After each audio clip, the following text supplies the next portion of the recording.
El Ministerio Apostólico de Enseñanza y Predicación Rema Internacional presenta hoy la proclamación de las buenas nuevas de Dios para tu vida. El mensaje de ayer, el mensaje de hoy y el mensaje para la eternidad a los que tienen hambre y sed de la palabra de Dios. Un querigma de Dios para el que oiga, el que tiene oídos para oír.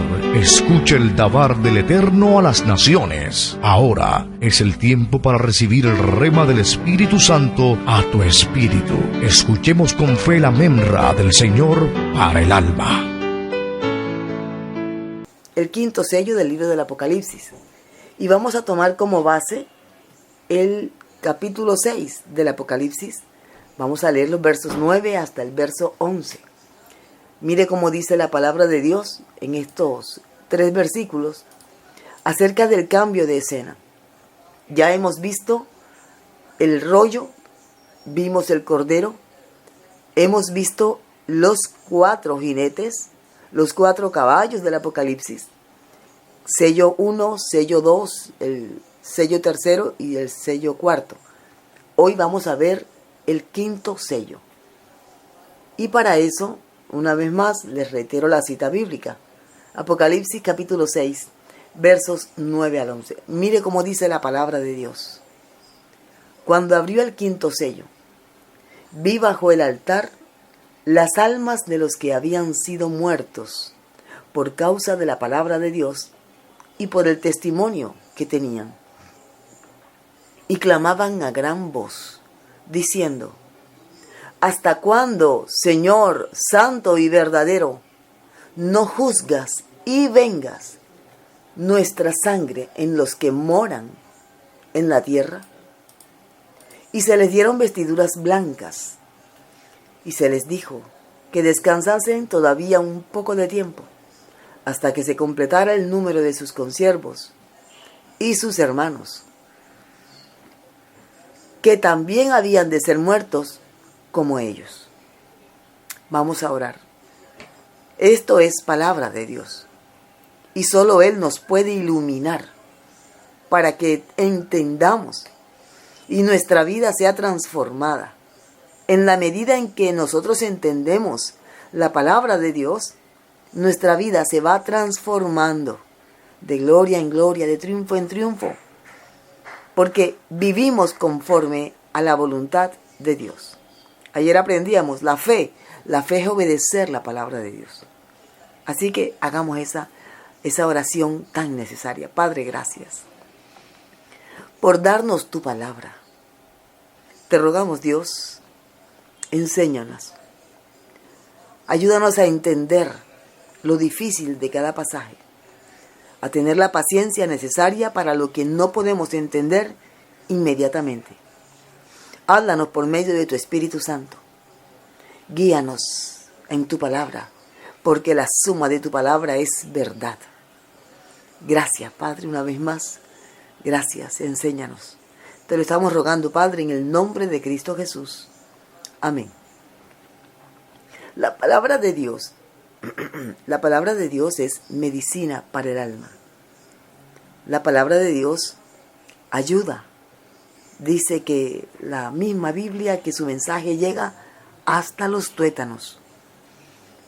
Eso es lo que dice la Biblia. Y los tuétanos están en lo más íntimo de nuestros huesos.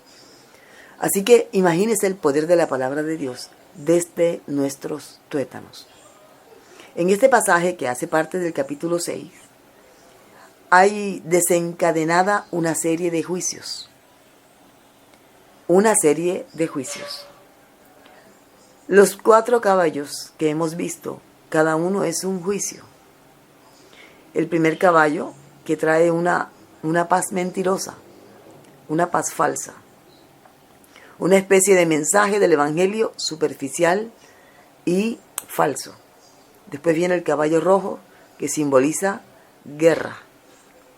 Después viene el caballo negro, que simboliza hambre, escasez. Y por último viene el caballo pálido, verde pálido, o algunos lo entienden como amarillo. Es un caballo que simboliza muerte. Dice que el Hades le sigue. Son etapas en las que el mundo entero va a entrar. en esas etapas que se van a ir quemando. Primero la paz artificial, la paz falsa, después la guerra, después la total escasez a nivel mundial y después la muerte. Son 4 etapas que están anunciadas. Usted puede ver en todos los países donde hombres dictadores se han posesionado, esas etapas se van viendo. Lo podemos ver en países centroamericanos donde se ha visto esta terrible situación. Cuba es un país donde primero vimos una aparente paz, después vino la guerra, después vino la escasez y después vino la muerte. En todos los países donde los dictadores hacen esa promesa de paz, ya sabemos qué es lo que viene después. Es como un proceso que se va repitiendo. En muchos países así es como se ha visto. Claro está, en esta ocasión se va a ver a nivel mundial. Se va a ver a nivel mundial. Este personaje, este dictador mundial, va a venir con este mismo patrón gubernamental. Va a ofrecer paz, una paz que será temporal, y después de esa paz viene la guerra. Después de la guerra viene el tiempo de escasez, hambre, y después viene la muerte. Ahora encontramos aquí en el capítulo 6 de Apocalipsis el quinto sello. El quinto sello del rollo que estaba en la mano del que estaba sentado en el trono y que le fue entregado al Cordero. Y el Cordero comienza a abrir cada uno de los sellos. Entonces, al llegar aquí al quinto sello, vemos el resultado de lo que ha pasado en los sellos anteriores. Estas almas que están aquí, observe usted cómo dice: vi las almas de los que habían sido muertos por causa de la palabra de Dios. Vi las almas de los que habían muerto por causa de la palabra de Dios. Cuando Juan expresa lo que está viendo, él está en el cielo, y dice que vio las almas de estas personas, se está refiriendo a los que habían muerto durante la gran tribulación. Todas estas personas son víctimas de los caballos, caballo blanco, caballo rojo, caballo negro, caballo pálido. Estas son las víctimas de la guerra que desató el caballo rojo. Entendamos que esto es una hilación de eventos. Ahora, no hay un orden exactamente cronológico en el libro del Apocalipsis. Sí hay un orden temático que va progresando. Pero usted va a darse cuenta ahora, por los textos que le voy a mostrar, que es difícil llevar una hilación muy fina, porque la idea es mostrar lo que va a suceder. Ejemplo, cuando el apóstol dice que vio las almas de los que habían sido muertos, no en accidentes, no en riñas, sino por ser de Cristo. Habían muerto por causa del mensaje del Evangelio, habían muerto por causa de la palabra de Dios. Estas personas están descritas en diferentes textos. Esos textos son Apocalipsis capítulo 7, verso 13, Apocalipsis capítulo 14, verso 3, Apocalipsis 14, 13, Apocalipsis 13, 10. Estos textos bíblicos que hemos tomado nos hablan de un grupo de personas, una multitud de personas que van a morir por causa de la palabra de Dios. ¿Cuándo? Durante la gran tribulación. ¿Por mano de quién? Por mano del jinete de los caballos, que están descritos en los capítulo 6, versos 1 en adelante. Entendamos eso. En medio de todo, hablamos la vez pasada acerca de la retórica. Usted puede escuchar los mensajes anteriores y va a aprender un poquito más acerca de la retórica y del lenguaje figurado del que ya hemos hablado. Pero esta escena que estamos viendo aquí no parece que tiene retórica. ¿Por qué? Juan dice, vi bajo el altar.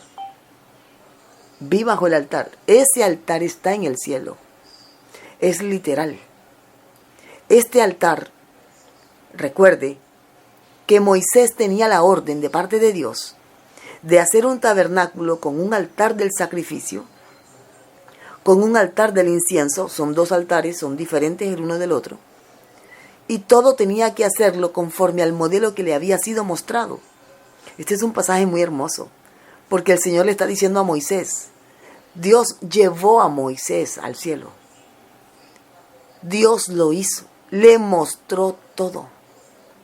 O tal vez Dios descendió y le mostró a Moisés, mira, así mismo tienes que hacer en la tierra un tabernáculo. Y Moisés lo hizo. Moisés lo hizo conforme al modelo. Moisés tenía que hacer el tabernáculo, que está descrito en Éxodo, tenía que hacerlo conforme al modelo que Dios le mostró. Muy bien, este altar es el que vio Moisés. Este altar es el que Dios le mostró a Moisés. Y en ese altar está toda esta multitud agarrada de los cuernos del altar. Fíjese cómo dice, cuando abrió el quinto sello, vi bajo el altar las almas de los que habían sido muertos por causa de la palabra de Dios y del testimonio que ellos tenían, el testimonio de Jesucristo. Recordemos un detalle, voy a hacer un paréntesis aquí. Después que la iglesia de Jesucristo sea llevada al cielo, porque la iglesia no va a pasar por la gran tribulación, esto lo hemos explicado en enseñanzas anteriores.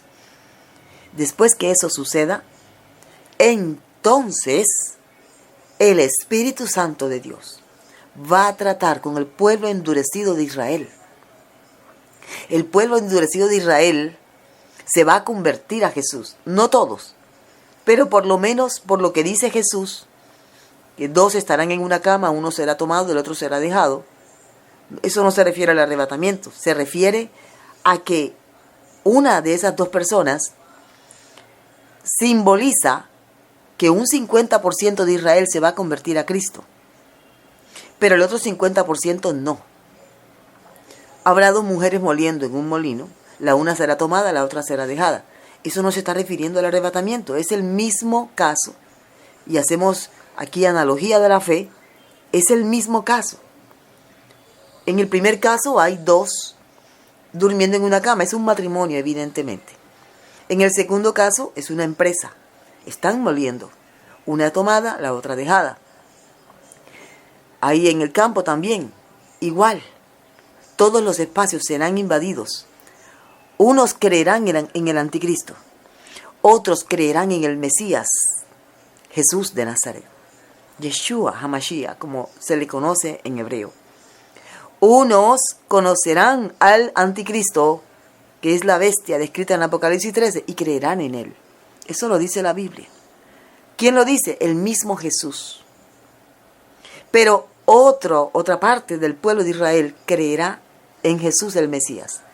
Esa parte de judíos, de israelitas más bien, que van a creer en Jesús el Mesías, no creo que todos, pero la gran mayoría van a morir durante la gran tribulación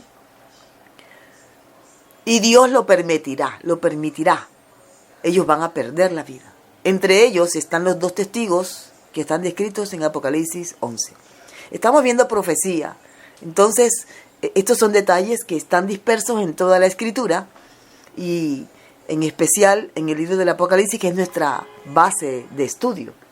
Así que estas almas han muerto durante la gran tribulación. Por ejemplo, Apocalipsis 7:13 dice, uno de los ancianos le habló a Juan diciendo, estos que están vestidos de ropas blancas, ¿quiénes son y de dónde han venido?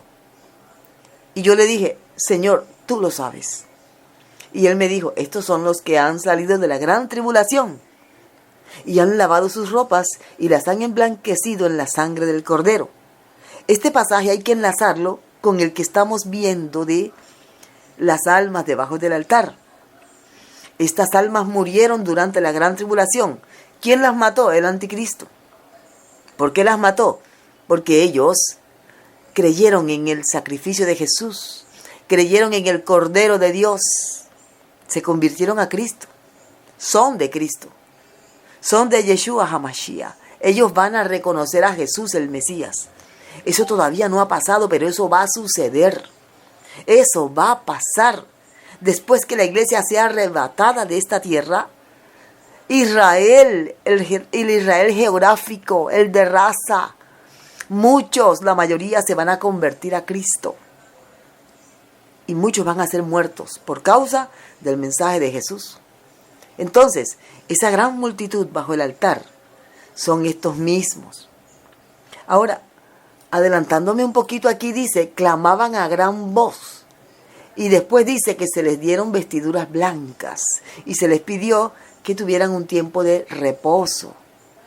Hasta que se completara, o sea, hasta que llegara el último santo que iba a ser muerto, decapitado, por causa de la palabra del Señor durante la gran tribulación. Y al final de la gran tribulación ellos se levantarán. Esto es profecía no cumplida, mi hermano. Esto está escrito para que nosotros lo sepamos, para que nosotros lo enseñemos, para que veamos que todo esto se va a cumplir al pie de la letra. Así es. Entonces, también tenemos los 144,000 sellados. Apocalipsis capítulo 4:3 nos habla de un grupo que también llama las primicias. Primicias, pero de Israel. Estos 144,000 sellados son santos que van a predicar el mensaje del Evangelio y van a morir por causa del Evangelio. ¿Cómo son llamados en el capítulo 7? Son llamados, o mejor dicho, en el capítulo 14, son llamados primicias. Primicias. Por eso es que nosotros vemos en el capítulo 7 de Apocalipsis que hay 12,000 de cada casa de Israel, 12,000 de Rubén, 12,000 de Leví, 12,000 de Zabulón, etc. Pero después viene una multitud que nadie podía contar. Entonces, si hay 12,000 de cada casa, de cada familia, la gran multitud que nadie podía contar, ¿de dónde es? Claro, de Israel, de todo Israel. Toda esa gente perderá la vida por causa de su fe en Jesús. ¿Cuándo? Durante la gran tribulación. Así dice la palabra de Dios. Estas almas están allí bajo el altar porque como son israelitas, son judíos, aunque los judíos son pertenecientes a una sola familia de Israel. Israel son 12 familias. Las 12 familias que salieron del patriarca Jacob. Entonces, ellos están allí. Estos no son gentiles. Los gentiles no tienen ni idea de altar. El trato de Dios durante la gran tribulación es con el pueblo de Israel, no con la iglesia. La iglesia será arrebatada y llevada y estará celebrando otro evento distinto del que ya hemos hablado en ocasiones anteriores. El tribunal de Cristo. Mire eso. Cierto que hay bastante que aprender. Bueno, tenemos entonces aquí, esto es literalmente pueblo de Israel, redimido. Redimido. Dice aquí, para leer un pasaje, oí una voz que desde el cielo me decía, escribe, bienaventurados, de aquí en adelante, los muertos que mueren en el Señor. Esto es una advertencia que se está dando ahora en Apocalipsis 14:13 acerca de, viene una mortandad de santos, gente que creyó en Jesús. ¿Cuándo? En la gran tribulación. La gran tribulación todavía no ha sucedido. Será después que la iglesia sea arrebatada. Y dice, sí, eso está en Apocalipsis 14:13. Sí, dice el Espíritu, descansarán de sus trabajos, porque sus obras con ellos continúan. ¿La advertencia cuál es? De aquí en adelante. Hay un momento en que el anticristo empieza a hacerle la guerra a los santos, con el permiso de Dios. ¿Por qué? Porque es que Dios tiene el control. Todos aquellos que han creído en Jesús, o que van a creer en Jesús el Mesías de Israel durante la gran tribulación, solamente tendrán que ser inmolados por su fe. ¿Por qué será así? ¿Por qué no convertirse a Cristo y seguir vivos como si nada? Porque han tenido casi 2000 años para reconocer a Jesús como su Mesías, pero no lo han hecho. Al contrario, han rechazado el llamado de Jesús y su corazón se endureció. Eso lo dice el apóstol Pablo allá en la carta a los Romanos. Así que, mis hermanos, dice aquí la palabra de Dios: si alguno lleva a cautividad, estoy leyendo Romanos 13:10, si alguno lleva a cautividad, va en cautividad. O sea, durante la gran tribulación, muchos santos, a los que se les quitará la vida porque creyeron en Jesús, serán llevados cautivos, esclavizados, serán encarcelados. Pero mire cómo sigue diciendo el pasaje: si alguno mata a espada debe ser muerto. En otras palabras, aquí está la paciencia y la fe de los santos. Los santos no se defienden con espada. Los santos mueren como mártires por causa de la fe en Jesús. Por eso es que usted ve que en el mundo entero donde los cristianos son perseguidos, no hay grupos guerrilleros cristianos ejerciendo, tal vez llamémosle, derecho a la defensa con las armas. No lo vemos. Los cristianos sabemos que morir inmolados por la causa de Jesús es un privilegio. Y un privilegio de aquellos que han creído en el Señor. Y son pocos. Sí, usted dirá, son millones, pero comparados con los que mueren en descanso o por otros motivos, son pocos. Aquellos que mueren, dice, en la paciencia y la fe de los santos. Este altar del que se agarran estas almas que murieron durante la gran tribulación, pero que son salvas porque partieron creyendo en Jesús, este es un altar del sacrificio. Para que tengamos mejor comprensión, fíjese, cuando Dios le ordena a Moisés construir el tabernáculo, le ordena construir un mueble muy grande, pesado, de madera de acacia, recubierto de bronce. Hay un altar recubierto de madera, recubierto de oro. Ese altar es el altar del incienso. Pero este altar, que es el primero, que estaba en el atrio, este altar era de bronce, porque el bronce simboliza juicio, fuego. Eso es lo que simboliza el bronce. Nadie podía pasar al lugar santísimo, al lugar santo y santísimo, si primero no pasaba por el lugar del sacrificio. Esta es una enseñanza muy poderosa. El altar del sacrificio nos enseña que primero es la corona de espinas, después la corona de oro. Primero el sacrificio. Primero el sacrificio, amado hermano. Si alguno no toma su cruz y viene en pos de mí, no es digno de mí. Primero es el sacrificio. Observe ese detalle tan importante. Ahora, estas almas que están aquí debajo del altar están haciendo lo mismo que hicieron dos personajes en el Antiguo Testamento, y vamos a mirarlo. ¿Qué decían estas almas? Ellas decían, clamaban a gran voz: ¿hasta cuándo, Señor santo y verdadero, no juzgas y vengas nuestra sangre? El pueblo hebreo era llamado a pedir venganza. Ellos pedían venganza. Por eso es que vemos algunos salmos en los que el salmista pide venganza. y dice cosas que son fuertes. La imprecación hace parte de los salmos, bastante. Hay varios tipos de imprecación. Pero aquí tenemos, por ejemplo, el Salmo 109. En el libro de los Salmos, el Salmo 109 dice, por dar un ejemplo aquí de la imprecación que está descrita en este Salmo: no tenga quien le haga misericordia, ni haya quien tenga compasión de sus huérfanos.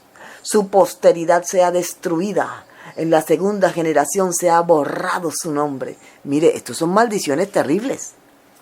Dice el verso 14 del Salmo 109, venga en memoria ante Jehová la maldad de sus padres, y el pecado de su madre no sea borrado. Estén siempre delante de Jehová, y él corte de la tierra su memoria. Amó la maldición, y ésta le sobrevino. No quiso la bendición, y ella se alejó de él. Qué palabras tan fuertes. En medio de toda esta oración que hace parte de este Salmo 109, el salmista está pidiendo que sea Dios el que haga la justicia, el que derrame su venganza sobre el enemigo del salmista. No vemos que Dios le diga a una persona, véngate, yo te lo permito. No. Ojo con ese detalle. Usted puede pedirle al Señor venganza, pero usted no debe ejercer la venganza sobre sus enemigos. Este es un detalle importante. No es algo pequeño, es algo importantísimo. Porque esto depende del éxito de tu vida espiritual. Si miramos nuevamente, volvemos aquí al pasaje. Había personas que pedían justicia. ¿Y sabe qué hacían ellos? Lo mismo que hacían las almas aquí debajo del altar. Se agarraban de los cuernos. Tenemos, por ejemplo, se agarraban de los cuernos del altar del sacrificio. Por ejemplo, tenemos al primer libro de Reyes, capítulo 2, verso 28, a Joab. Tenemos también a Adonías. Ambos, por el temor del rey, se agarraron de los cuernos del altar del sacrificio. Adonías lo hizo porque él intentó quitarle el reino a Salomón. Los dos eran hijos de David, pero David le dio el reino a Salomón. Adonías ya se sentía como rey. Entonces, cuando él se da cuenta que el rey oficial era Salomón, él salió corriendo y se puso allí debajo de los cuernos del altar. Se agarró de los cuernos del altar del sacrificio. ¿Qué estaba diciendo Adonías con este mensaje? Yo soy justo. No me castigues. Yo soy justo. Por eso es que Salomón dice, si él, voy a leer aquí el pasaje de Primera de Reyes 1:50. Exactamente el verso 52 para ganar tiempo. Si él fuere hombre de bien, ni uno de sus cabellos caerá en tierra, mas si se hallare mal en él, morirá.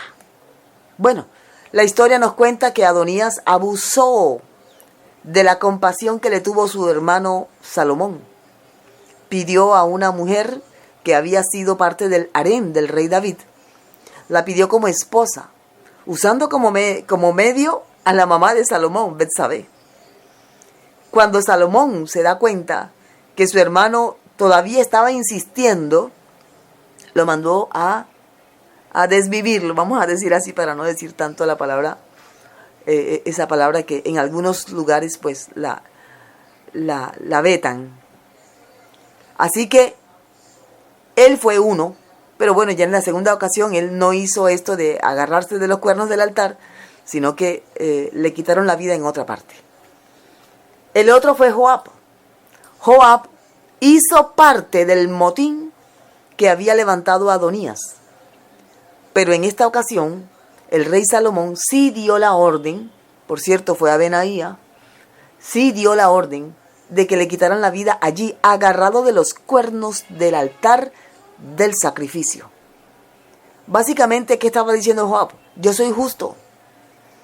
Yo no soy malo, yo soy justo. Aquí otro debe morir por mí. ¿Pero qué hizo Salomón? No. Quítenle la vida ahí mismo donde está, porque él no quiso desprenderse de los cuernos del altar. Y los soldados que llegaron arremetieron contra él, como dice aquí el texto bíblico. Eso está en Primer Libro de Reyes, capítulo 2, verso 28 en adelante. ¿Qué dijo Salomón? Salomón dijo, no, ese hombre ha hecho mucha maldad, ha hecho mucho daño, quítenle la vida. Y murió allí agarrado de los cuernos del altar. Entonces ya vamos entendiendo por qué estas almas en el libro del Apocalipsis están allí debajo del altar del sacrificio pidiendo justicia. Por eso es que el Señor les dice, descansen un poco más, vístanse de blanco. ¿Por qué? Porque eran justos. Ellos tenían la aprobación de parte de Dios. Ellos habían sido del agrado de Dios. Y Dios les iba a hacer justicia.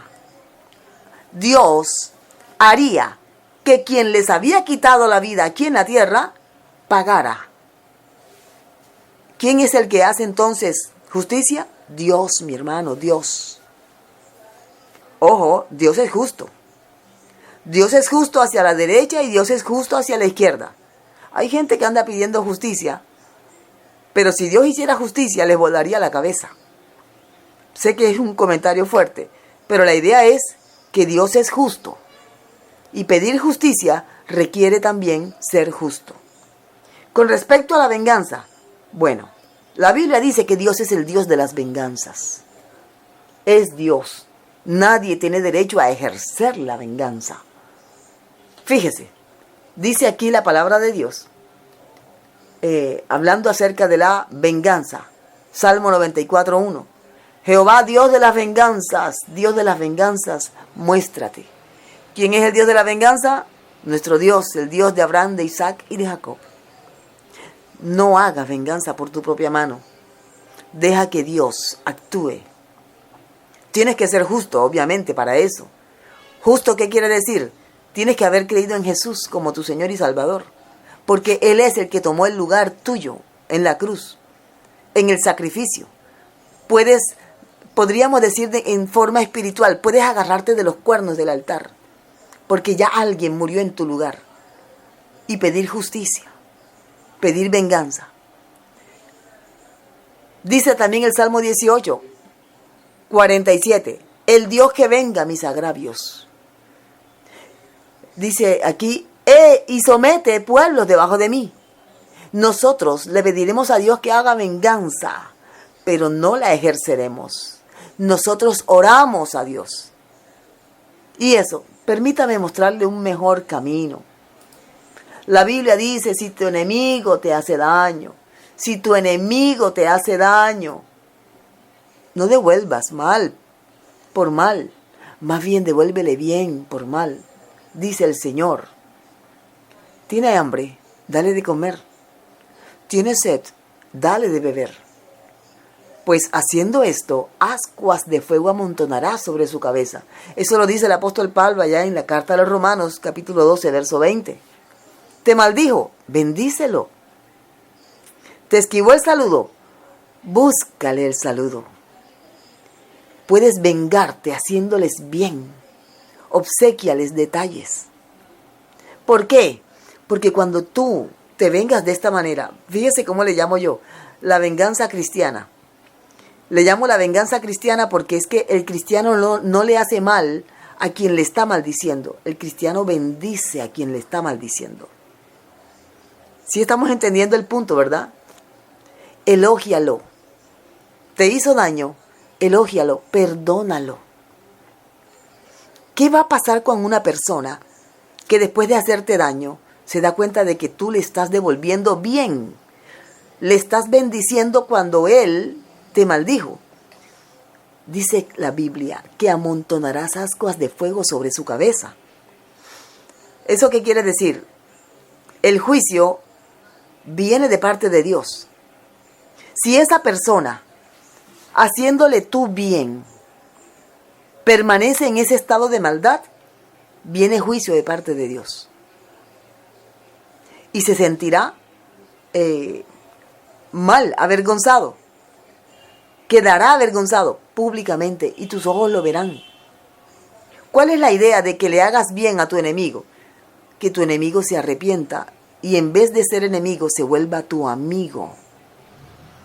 Y él reconozca que no va a ser más malo contigo, sino que te va a hacer bien.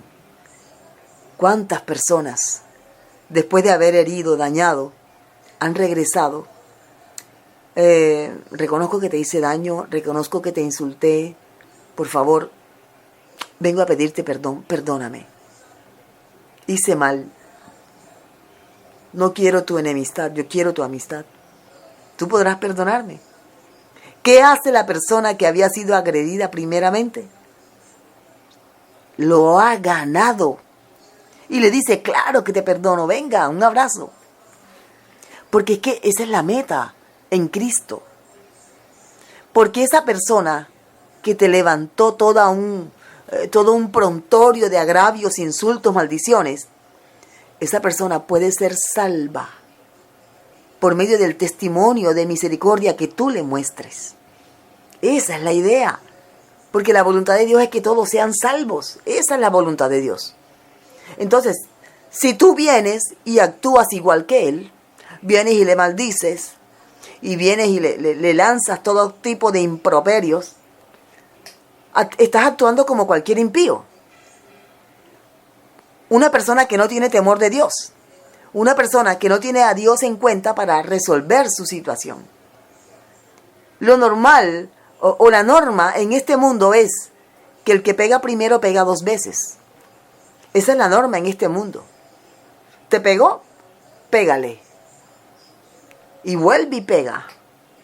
Y allí empieza. ¿Cuántas familias no se han eliminado mutuamente por estarse vengando? Venganza, venganza tras venganza. Entonces, tenemos que dejar lugar a la ira de Dios. Tenemos que dejar que sea Dios el que actúe. Y Él lo hará. Pero aún así, haz lo que a ti como creyente en Jesucristo te corresponde hacer. Si realmente has creído en Jesús y en su palabra. Si realmente estás confiando que el Señor te va a dar la victoria. Ahora miremos lo tercero, brevemente aquí en el tiempo que nos resta. Dice que se le dieron vestiduras blancas y se les dijo que descansasen todavía un poco de tiempo. Acuérdese que todo esto es durante la gran tribulación. Esta multitud que está aquí no somos nosotros. Aclaremos eso. No es la iglesia. Vuelvo y repito, son los que perdieron su vida por causa de la fe en Jesucristo durante la gran tribulación. Estas almas que han sido justificadas por medio de la sangre del Cordero están allí, van a ser vestidas con ropas nuevas, ropas blancas. Estas personas se van a levantar de entre los muertos, claro, porque ellos fueron decapitados. Por lo menos la Biblia dice allá en el libro del Apocalipsis, capítulo 20, que todos estos serán decapitados por causa del mensaje del Evangelio. Estas personas se van a levantar de entre los muertos. Para saber cuándo se van a levantar, si ya la resurrección de los que han muerto en Cristo se dio en el momento del arrebatamiento de la iglesia, ¿cuándo se van a levantar? Bueno, miramos un poquito el libro de Daniel, capítulo 12, verso 11, y mire cómo dice. Y desde el tiempo que se ha quitado el continuo sacrificio, hasta la abominación desoladora, habrá 1290 días. Apocalipsis dice 1260. Esto tiene una explicación, pero no la vamos a ver ahora. El verso 12 de Daniel 12 dice: bienaventurado el que espere y llegue a 1335 días. Y el Señor le dice a Daniel en el verso 13: y tú irás hasta el fin, y reposarás, y te levantarás para recibir tu heredad al fin de los días. Por esta expresión podemos entender que todos los que serán sacrificados durante la gran se levantarán al final de la gran tribulación. ¿Cuándo? cuando el Señor venga, ellos se levantarán. Algunos teólogos afirman incluso, y puede ser cierto, que todas las personas que partieron de este mundo justificados en el Mesías, pero que son del antiguo pacto, se levantarán al final de la gran tribulación, junto con toda esta gente que va a morir durante la gran tribulación. Espero estarme explicando. Ellos se levantarán en ese tiempo para recibir galardón, porque son Israel. Y en la Biblia tenemos que reconocer que Dios tiene un trato para Israel y un trato para la iglesia. ¿Cuándo se va a levantar la iglesia en la resurrección? En el arrebatamiento. ¿Cuándo se va a levantar Israel? Al final de la gran tribulación. ¿Sí lo está mirando? ¿Lo está viendo? Tenemos otra resurrección y es la de los 2 testigos. Pero fíjese que es en mitad de gran tribulación. Todo este personal se levantará al final para recibir su galardón. Vamos a darle gracias al Señor. Hay mucho que aprender. Esto es profecía no cumplida. Hay espacio en algunos grupos, especulan una cosa, otra. Pero estamos tratando de ceñirnos a lo que dice literalmente la palabra de Dios. Estas almas las vemos en diferentes cuadros a través del libro del Apocalipsis.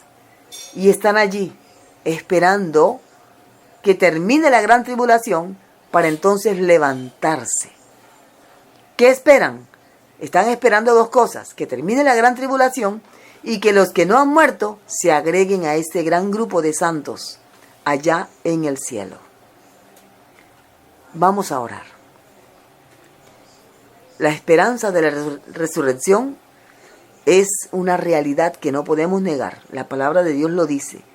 Es más, si Cristo no resucitó, vana es nuestra fe. Pero Él sí resucitó.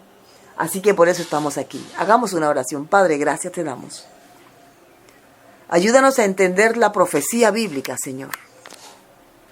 Ayúdanos a entender lo que tú quieres que sepamos. Danos la paciencia, Señor, para esperar. Permítenos, Señor, poder enseñar a todos los que no conocen la profecía bíblica, enseñarles. Despierta, Señor, en cada persona que escucha un apetito por tu palabra.